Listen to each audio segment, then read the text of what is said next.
Hey guys! So today I want to talk about getting your driver's license in Japan and if it's worth it. And spoiler alert, no.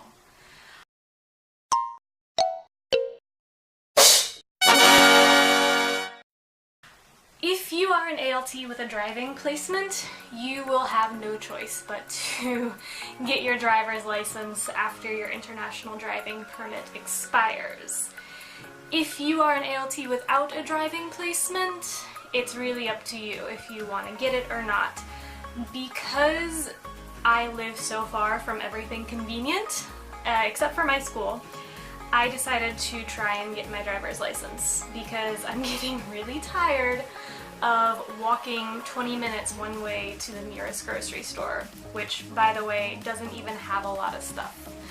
So I thought it would be really beneficial for me to get my license. Now, there are several steps you have to take in order to get your driver's license. The first step is to get your American or international driver's license translated officially. So it costs about $30 to do that. You have to send your license off and then it comes back about 2 weeks later with the official translation.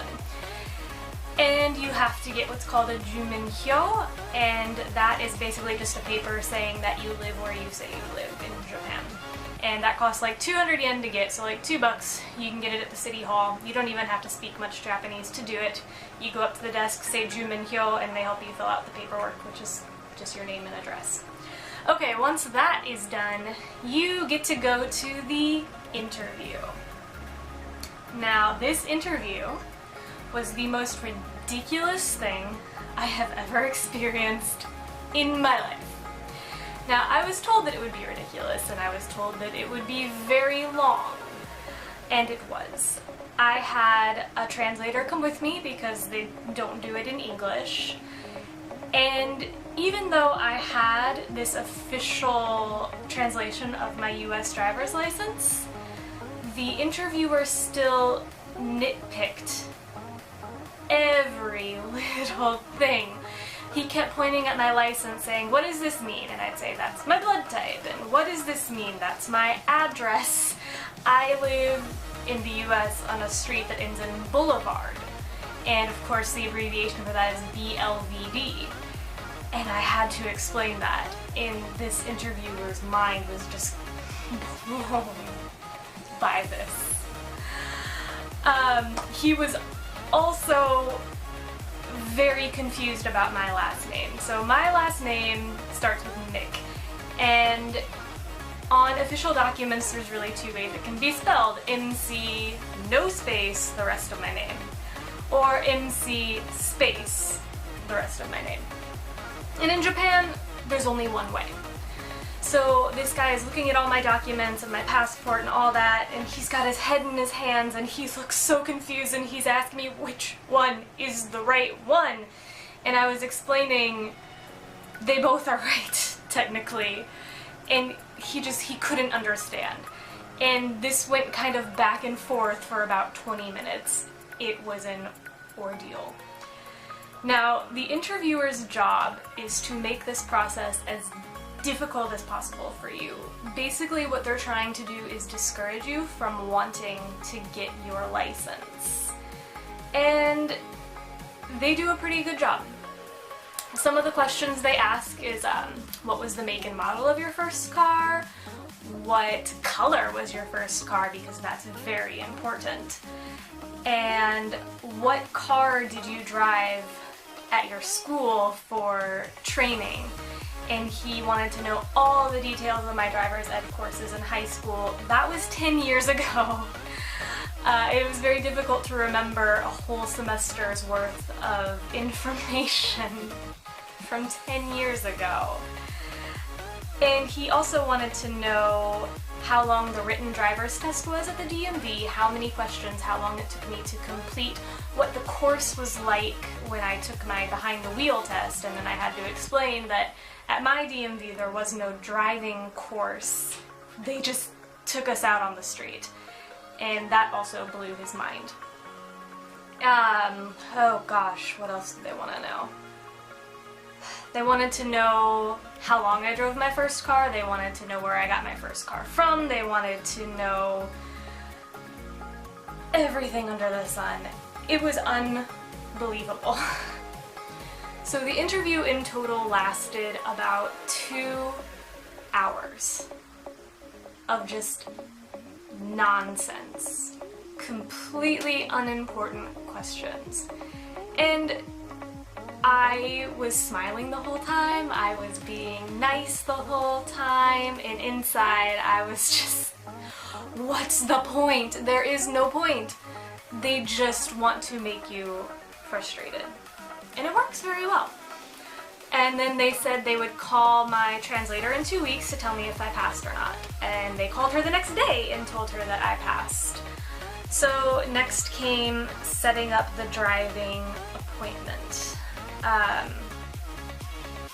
So I just did that last week.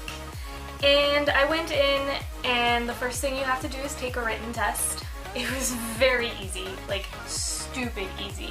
It was 10 true or false questions that were things like, should a child under the age of 6 be in a car seat? True or false? Like, stupid easy. And then they gave me a map of the driving course I would have to go through, and it was pretty standard, you know, left and right turns. There was also an S-curve that we had to drive through, and what they called a crank curve. And this was just like a straight, and then 90 degrees, and then 90 degrees again. There's no road like that out in the wild of Japan. I know, I've been on a lot of roads in Japan. The whole point of the actual driving test is to just show how well you can follow all the directions they give you, which is a lot. You having driving experience, like I've been driving for 10 years, having that experience will actually work against you, because everything you know about driving, they don't care. They just want you to follow exactly what they say. So I started taking the test, and I got behind the wheel, and I turned the headlights on because it was raining, and the guy said, no, turn the headlights off. Apparently in Japan, you don't have to have your headlights on when you're driving in the rain, which is totally weird to me. And I didn't have the language skills to explain that, so I just turned it off. And I started the test, and things were going pretty well. I was being careful about checking all my mirrors and turning on the blinker at the right time, and being careful not to accidentally turn on the windshield wipers instead, because the controls are on the opposite side of what I was used to in the US. And I came to the S-curve, and I took it nice and slow, because you can take that as slowly as you want to, and I made it through that just fine. And then came the crank curve, and you were allowed to back up a total of 3 times before you automatically failed. And of course, if you hit the curve, you automatically fail. So I started going through the crank, and I got almost to the end. I had to back up once. And just as I was making that final turn around that 90 degree, my back wheel hit the curb. And the guy just goes, And I was already enough of a nervous wreck, because the whole time I was going through this test, he had his clipboard and he was just doing this the whole time, and I was like, oh god, I'm doing so many things wrong. So I drove back to the dock for the car, and we got out, and my friend was with me to help translate. And he said I was doing okay before I hit the curb, but I was not checking my mirrors in the right order. What does that mean? Absolutely nothing. I have asked drivers on the Interact Facebook page what that means. I've asked my friend who's been driving in Japan for like 5 years what that means. It doesn't mean anything. Basically, they make up offenses for you to not pass, especially if you're foreign. And I know that sounds kind of paranoid, but it's very true. There are some ALTs who will have to take the driving test 8 or more times before they pass. And generally, the reasons that they didn't pass are BS.